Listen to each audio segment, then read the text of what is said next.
Chapter 6, May 18, 2220, 10:47 a.m. My first major surprise was that the breakfast lounge had more androids in it than humans. They were telling jokes, doing tricks with the plates, and even discussing their thoughts on certain people. I had to know what they thought about whatever his name was. It was my first day there, and I had already made an enemy. Sometimes I genuinely feel like the unluckiest person in history. I once read about this poor bastard who got struck by lightning 7 times. To make it worse, he committed suicide. Since you're probably lazy as hell, I'll tell you his name. It was Roy Sullivan. Enjoy reading about him, you bloody yuppie. I'm off returning some videotapes. Good morning. Welcome to the Prometheus. How may I serve you today? An android of around my height cheerfully asked. His hazel green eyes glowed like stars in the lamp's light. I could see the entire universe condensed in them. I regret not taking a picture. What's your opinion on the guy upstairs? He's got bright blue eyes and never sleeps. I nearly whispered out of fear that I might get heard somehow. He probably had cameras all over Arcadia, as far as I was concerned. He seemed exactly like the type of person who would become a dictator. It's always the paranoid ones that do. Oh well, he's not the most pleasant person I've met, the robot replied with a paranoid expression. I agree. Say, what are you made of? I asked, tempted to poke its skin. My skin is made of silicone, and my innards run on a lithium-sulfur battery, it explained, tracing its skin and abdomen. No idea what that means, but that's cool. What do you guys have to eat here? I asked with my stomach growling like a rabid dog. What food do you enjoy most? It asked, attempting to smile. I don't have one. Do you have pancakes? Why, of course. Our programming requires us to tell you that no wheat products in our assortment contain gluten. To lead a safe and productive future, we must look out for everyone. We have removed virtually all major allergens, he said with a stretched smile the whole time. He looked as if they tortured him until he agreed to constantly smile like that one kid from Coraline. I honestly felt sorry for the robot. He was so close to being human, yet he was treated like dirt. That's great, because peanut butter makes me go into anaphylaxis or whatever it's called. Say, how do you even remove allergens like in peanut butter? I asked curiously. Great question. We use a straightforward process called post-transcriptional gene silencing, where we degrade certain messenger RNAs and reduce the expression of specific genes. In short, degrading the mRNA always results in a decreased gene expression, he said suddenly, without a smile. I have no idea what he just said, but it sounds genius. Right. Can you get me some pancakes, orange juice, and maple syrup, please? I asked, paranoid that the weird cyborg guy would wander in and ask me some more questions. Keeping a good cover was rapidly becoming virtually impossible, considering that I knew practically nothing about this place. Yes, sir, I will be back in approximately 12 seconds. If you feel that my service is inadequate, feel free to report me to my supervisor upstairs, he said, caught up in an expression that was somewhere between horror and joy. I won't, I promise, I said supportively, putting a hand on his shoulder. Thank you, he said as he ran at top speed to get my food. I expected him to bump into something or someone, but he instead dodged everyone with the agility of a cat. It was quite impressive actually watching his dedication to the craft of serving people. That's the thing with humans, you can't program passion in them.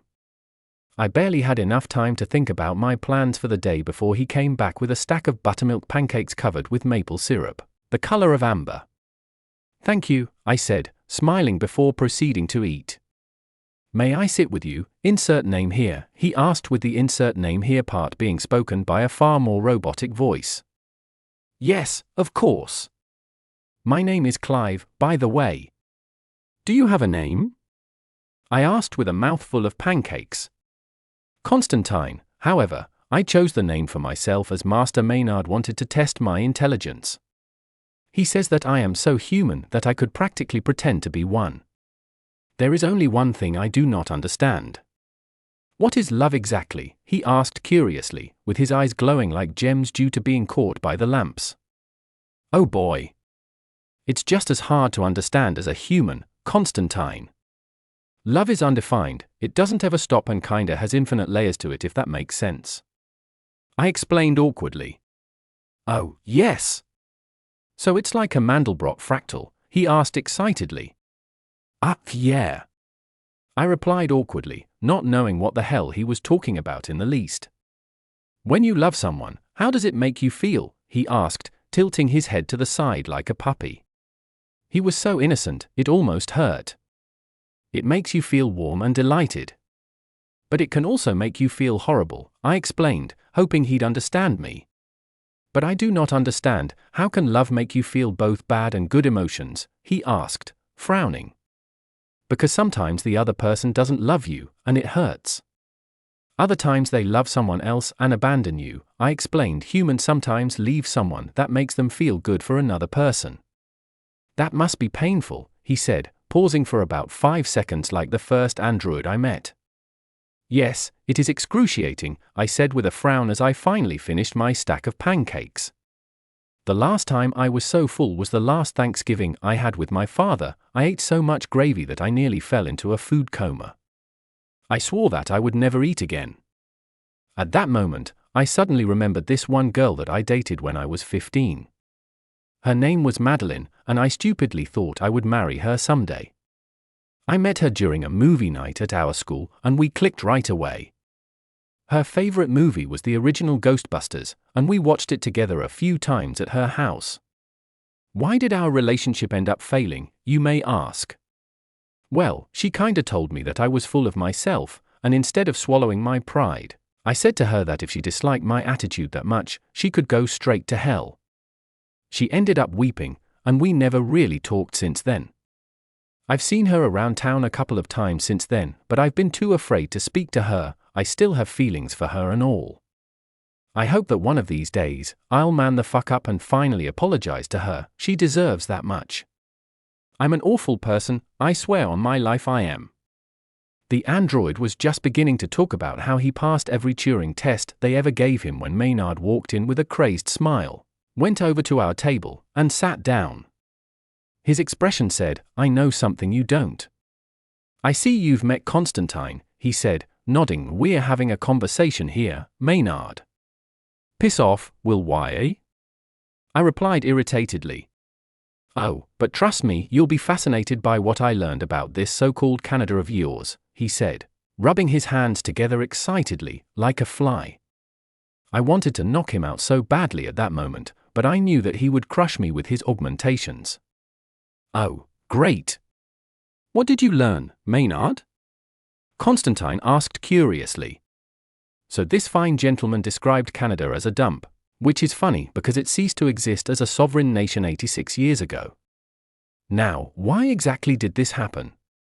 Well, you see, in the year 2134, the oil reserves in Alberta, Canada, ran out, which resulted in a massive financial and unemployment crisis. Fearing massive riots, the government kept it all a secret until a whistleblower named Marcus Willis leaked it to the press and launched a massive Streisand effect. Canada begged other countries for oil, but virtually all were reluctant to help as they had their oil problems. Riots ensued for many months, and the United States eventually gave Canada the proposition of an annexation, which angered the people even more. However, it soon became apparent that all that would be left of Canada was a dystopian nightmare without an annexation. So on December 11, 2134, Canada became a part of the United States. Which brings me to my question for you, Unmod. How exactly are you from a country that hasn't existed in 86 years if you're only a kid? He asked, smiling crazily and staring me right in the soul with his bionic eyes. I wanted to break his stupid eyes so badly at that moment. I wanted to tear them out and shove them down his throat until he choked to death. I know this is off topic, but supposedly my great-grandfather on my mom's side died from choking to death on a kebab while laughing. Someone told him a killer joke, no pun intended, and he just laughed and laughed until his heart gave in. He fell over, and nobody could save him. What a lousy way to die. Wouldn't you like to know? psycho brains," I growled as I stood up and tried to walk away from the room before he blocked the door. "See you around, time traveler," he whispered in my ear before moving away from the door and opening up the panel to upstairs. As soon as I was away from him, I ran out of the hotel as fast as possible, not knowing where I was going. The truth is I didn't care where I was going as much as where I was leaving from, for any place is better than hell.